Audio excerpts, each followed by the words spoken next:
कोई भी क्रांति एकाएक नहीं हुआ करती है। लकड़ियों के ढेर के नीचे दबी आग हवा की अनुकूलता पाकर जब धधक कर बाहर आती है, तब लगता है कि सब एकाएक हुआ है, अचानक हुआ है। इसी तरह 1857 में विद्रोह की जिस आग ने ब्रिटिश शासकों को हिलाकर रख दिया, उसकी भूमिका तैयार करने में कुछ महत्वपूर्ण योद्धाओं की विशेष भूमिका थी।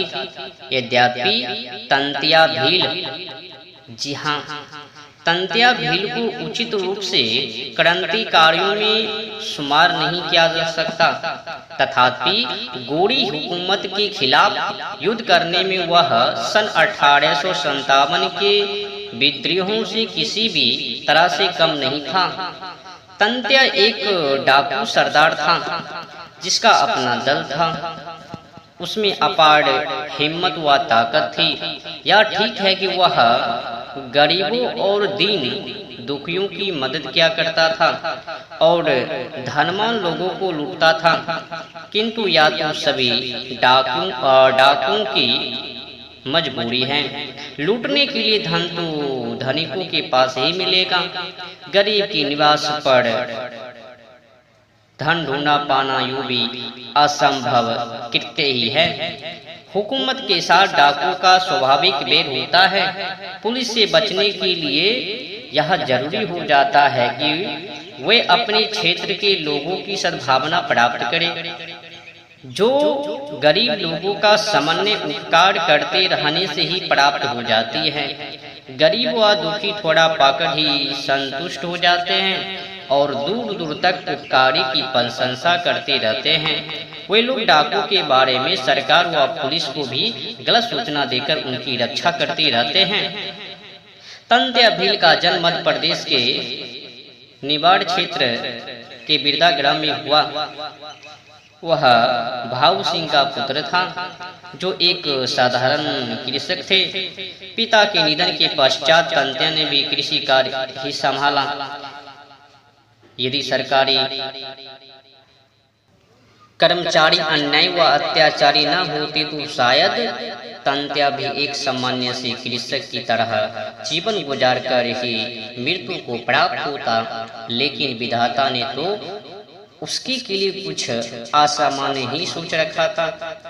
होनी प्रबल होती है। एक वर्ष भयानक सूखा पड़ा। समूचे क्षेत्र की पैदावार नष्ट हो गई। जिन कृषकों ने लागनकर्ता को कुछ देकर खुश कर लिया, तो उनका लगान माफ कर दिया गया। तंत्या न स्वयं लगान दिया और न ही अन्य लोगों का लगान देना उसे हरास आया। इस कारण सरकारी अधिकारी तंत्या के बेरी हो गए। लगान न देने के जुर्म में उसे बंजर पैतृक जमीन से बेदखल कर दिया गया। इसके उपरांत भी जब उसने गैर कानूनी के रूप से उस जमीन को जोता, तो उसे 1 साल के कठोर कारावास का दंड सुना दिया गया। सजा पूरी हुई। जेल से छूटकर तंत्या को मजदूरी तलाशनी पड़ी। ग्राम का प्रधान हेमन पटेल चाहता था कि तंत्या उसके यहाँ सेवाएं दे। सरकारी करने के लिए बने तंत्या ने उसे यह दास्ता करना कबूल नहीं किया। इस सामान्य बात पर हेमन पटेल ने तंत्या से बैर कर लिया। कुछ दिनों पश्चात एक व्यक्ति के यहाँ चोरी हो गई।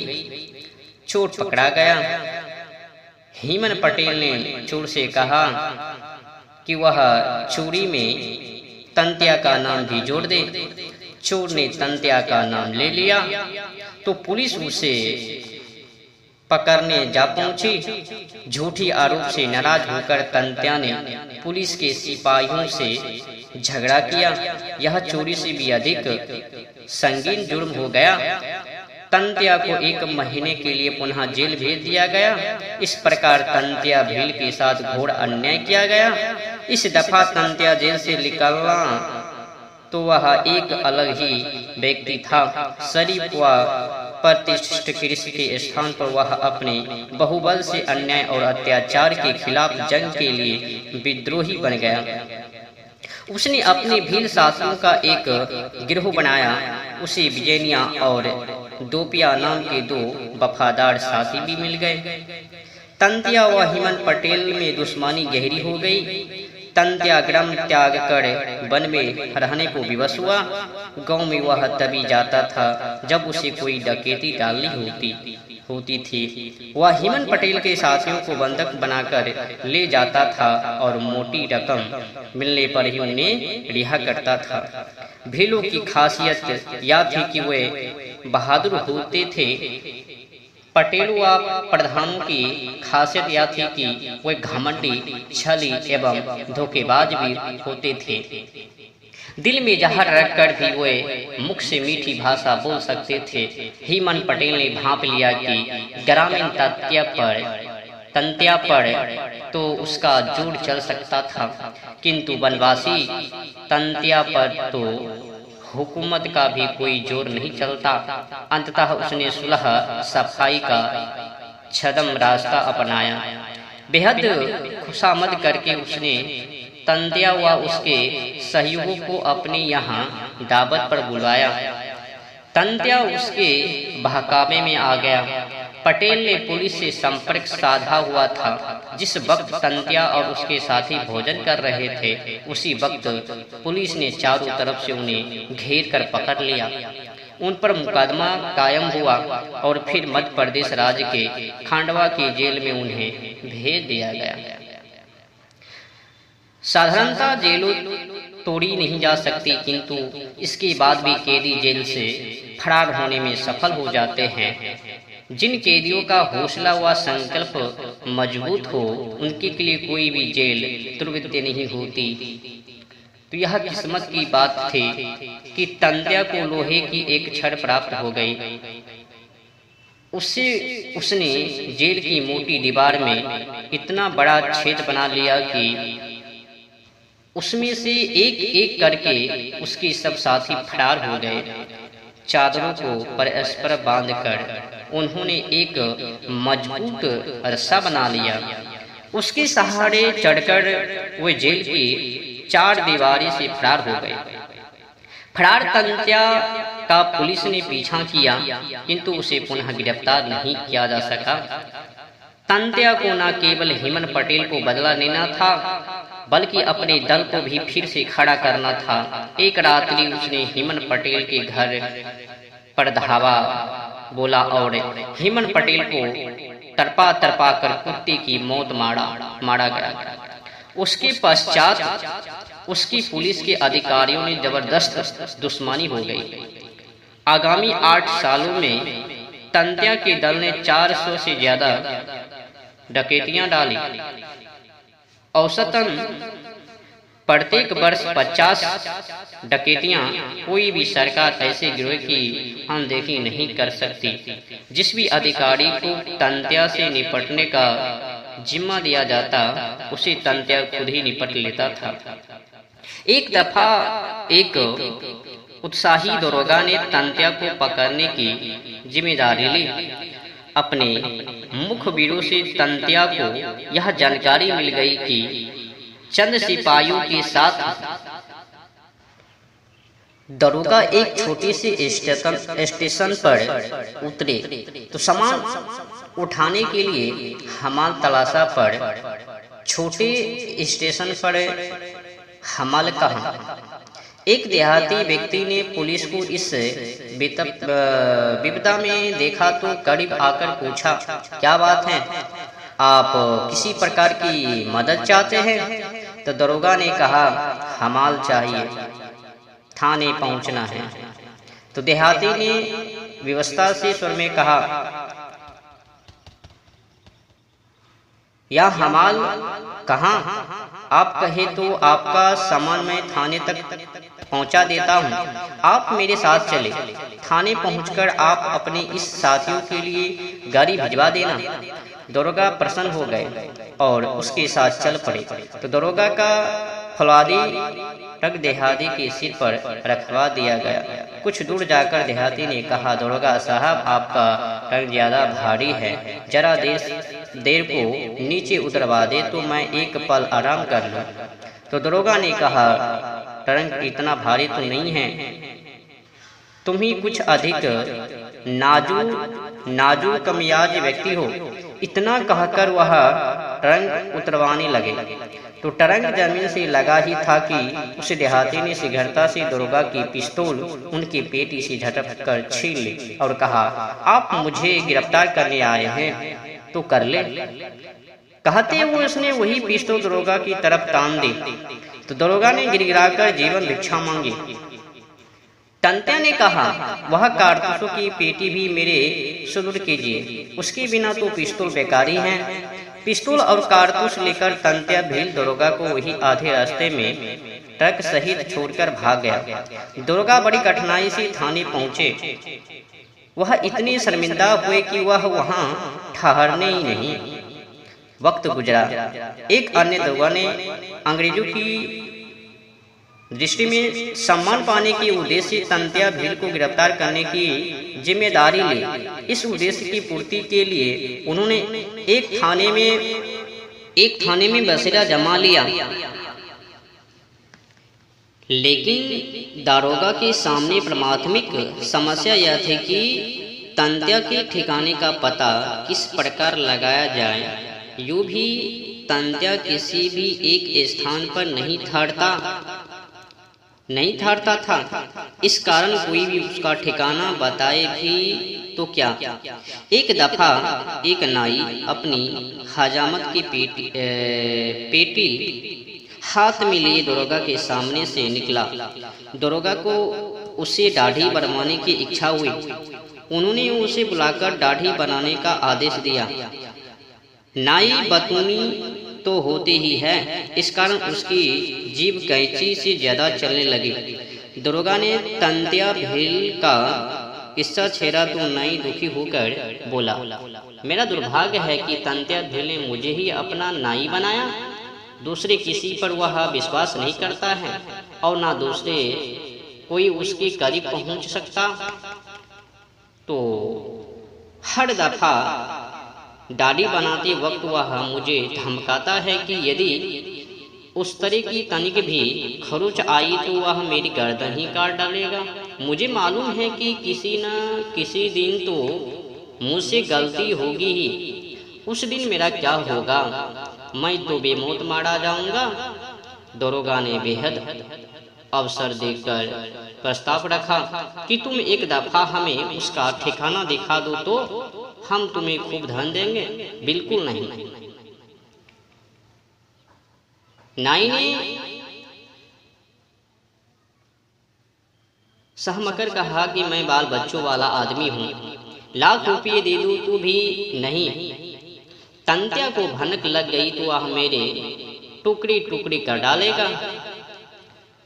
तो बहरहाल अंततः करार हो गया कि दरोगा नाई के साथ नहीं जाएंगे। देहाती के छद्म वेश में दूर से पीछा करते हुए तंत्या का ठिकाना देखकर वापस लौट आएंगे और फिर बाद में उस स्थान पर छापा मारकर तंत्या को गिरफ्तार कर लेंगे।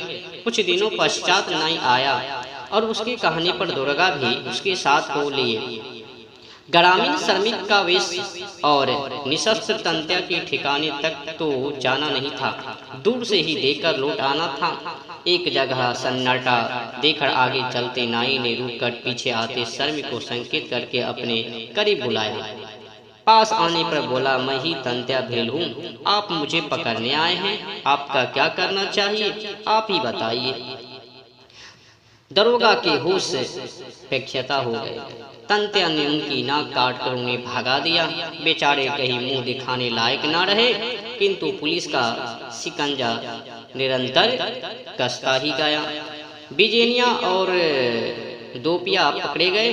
बिजेनिया को फांसी और दोपिया को आजीवन कारावास की सजा सुनाई गई। तो 45 वर्ष की उम्र हो जाने पर तंत्या को लगा कि अब उसे आराम की जरूरत है। उसने पुलिस से समझौता करना चाहा, किंतु जिस मध्यस्थ से उसे जिस मध्यस्थ ने उसे यकीन दिलाया था कि वह पुलिस से उसका सम्मानजनक समझौता करा देगा, उसने विश्वासघात किया और तंत्या को धोखे से गिरफ्तार करवा दिया। सितंबर 1886 में उस पर मुकदमा चला, वह बाद में उसे फांसी सजा दी गई। अंततः तंत्या भील ने मृत्यु से पूर्व तक अंग्रेजों का यह अनुभूति अवश्य ही करवा दी थी कि यदि हिंदुस्तानी दिलीर हो जाए तो अंग्रेजों की विश्व विजयी ख्याति पर भी प्रश्न चिन्ह लगा सकते हैं।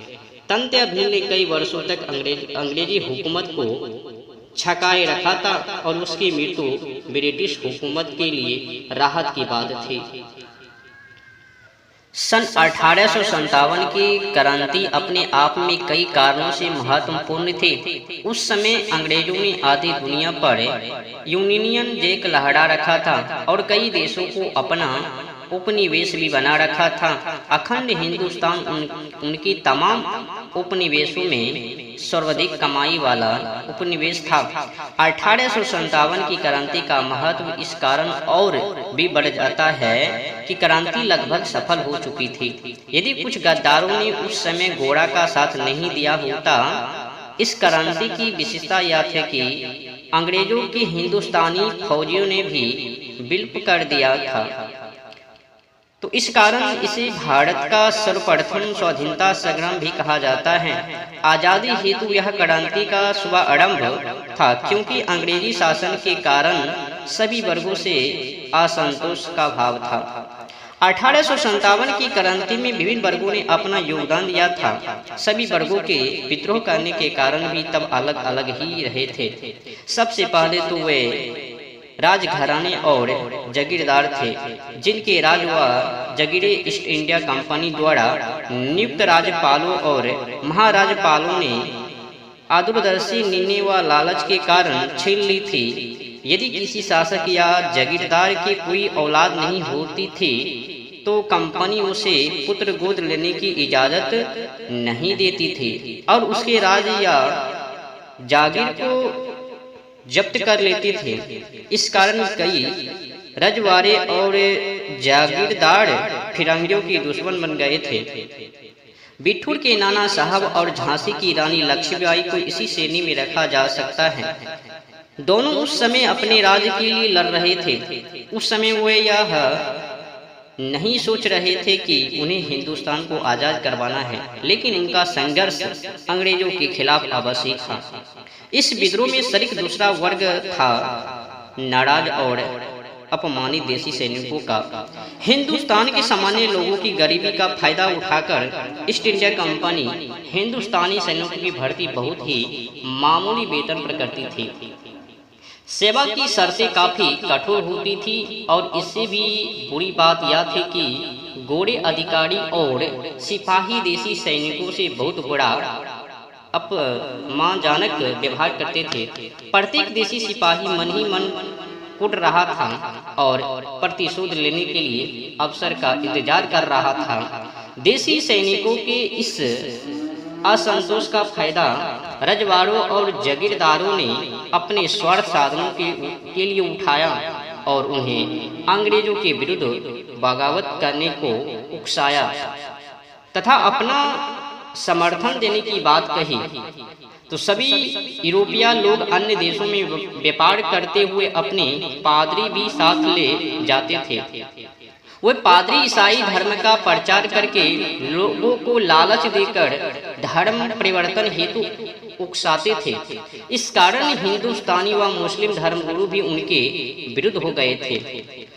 यूरोपीय पादरियों के साथ जब हिंदुस्तान के धर्म व मजहब के गुरुओं का झगड़ा हो जाता था तो ब्रिटिश हुकूमत पादरियों का साथ देने के लिए सेना की ताकत भी लगा देती थी। इस कारण धार्मिक स्तर पर भी स्थानीय लोग शोषण का शिकार हो रहे थे।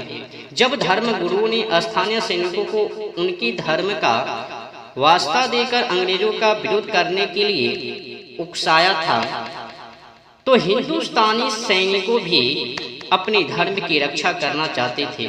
इस कारण ईसाई धर्म का विरोध करने के लिए वे भी अंग्रेजों के शत्रु बन गए। अन्य समूह उन प्रबुद्ध राष्ट्रभक्तों का था, जो सोने की चिड़िया कहे जाने वाले अपने देश को अंग्रेजों की आर्थिक शोषण के कारण निरंतर कंगाल होते और उजड़ते हुए देख रहे थे। स्थानीय उद्योग षड्यंत्र पूर्वक उजाड़े जा रहे थे ताकि इंग्लैंड का माल हिंदुस्तान में बेचा जा सके। ये लोग स्वदेश के हित की भावना से हिंदुस्तान से अंग्रेजों को सदैव के लिए बाहर कर देना चाहते थे, किंतु इनकी संख्या और प्रभाव का नग्न ही था। 1857 का विद्रोह मुख्य रूप से गोरे अधिकारियों और सैनिकों के खिलाफ स्थानीय सैनिकों का संग्राम था। इस क्रांति के लिए रजवाड़ों व जागीरदारों ने धन दिया था। मौलवियों व साधुओं सन्यासियों ने सैनिक छावनियों में खूब प्रचार भी किया था। पूरे देश में सामूहिक विद्रोह के लिए 31 मई 1857 का दिन मुकर्रर किया गया था, किंतु क्रांति की वह तारीख आने से पूर्व ही विद्रोह हो गया था। इसी कारण विद्रोह कामयाब नहीं हो पाया था। स्थानीय सैनिकों को जब यह जानकारी मिली कि कारतूसों पर लगाए गए कागजों पर गाय व सुअर की चर्बी लगी होती है, तो हिंदू व मुसलमान दोनों ही धर्मों के सैनिक भड़क उठे। दरअसल उन कारतूसों को बंदूक में डालने से पहले उनके ऊपर चढ़े कागज को दांत से हटाना पड़ता था। उन कारतूसों से चिकना बनाने के लिए उन पर चर्बी लगाई गई थी, जो गाय और सुअर की होती थी। गाय की चर्बी स्पर्श करना हिंदू के लिए नरक तुल्य और सुअर की चर्बी का उल्लेख करना भी मुसलमान के लिए हराम था, निषिद्ध था। तो सैनिकों को तब समझाया गया कि कंपनी हिंदुओं व मुसलमानों का धर्म भ्रष्ट करने के लिए जानबूझकर इन कारतूसों का प्रयोग कर रही है। इससे स्थानीय सैनिक भड़क उठे थे। उनके इस प्रकार भड़क उठने से अंग्रेजों की शक्ति आधी भी नहीं रह गई थी। इस दुर्भाग्य की कहा जाना चाहिए कि 1857 की क्रांति के समय जन सामान्य निष्क्रिय बना रहा था। उसे उस क्रांति का हिस्सा नहीं बनाया जाना यही साबित करता है कि क्रांति की योजना में भारी कमियां रही थी। आम जन के माध्यम इस बात का प्रचार नहीं किया गया था कि अंग्रेज किस प्रकार आर्थिक रूप से उनका शोषण कर रहे हैं, उनके धर्म को खतरे में डाल रहे हैं, उनकी प्रशंसा को लील रहे हैं तथा उनके रंग भेद नीति के कारण गुलाम बनाए हुए हैं। इन बातों का प्रचार न हो पाने के कारण 1857 की क्रांति में जन सामान्य का योगदान प्राप्त नहीं किया जा सका। यदि जन सामान्य में जागृत पैदी की जाती तो भारतीय इतिहास निश्चय ही दूसरा रुख ले चुका होता। मुगलों व मराठों के रक्तपात व लूटपाट से त्रस्त रही रियावा को अंग्रेज जब मित्र सम्मान ही लगते थे, मुस्लिम शासन में अधिकांश प्रजा को ज्यादा शोषण का शिकार होना पड़ा था। इस कारण प्रजा को डर था कि क्रांतिकारी कामयाब हुई तो फिर से गुलाम बादशाह शासक बनकर उनका शोषण करेगा। इस कारण तब प्रजा के लोगों ने पराजित होकर भागते हुए गोरों की प्राण रक्षा भी की थी। आम जन को क्रांति में सहभागी बनाने के लिए प्रयास नहीं किए गए थे और इसी कारण क्रांति नाकाम रही। हिंदुस्तानी बहुमत नहीं चाहता था कि उसे पुनः किसी मुस्लिम शासक के अधीन होना पड़े। इस कारण प्रजा ने अंग्रेजों का साथ देना चाहा था। तो नेपाल नरेश महाराजा जंग बहादुर भी इसी कारण अपनी गोरखा सेना को लेकर अंग्रेजों की मदद के लिए सामने आए। नाभा व पटियाला के सिख शासकों को भी पुनः मुस्लिम हुकूमत स्थापित होने से भयभीत होकर अंग्रेजों को सैनिक मदद दी। बहादुर शाह जफर को सम्राट घोषित करना उस समय की बड़ी भूल थी।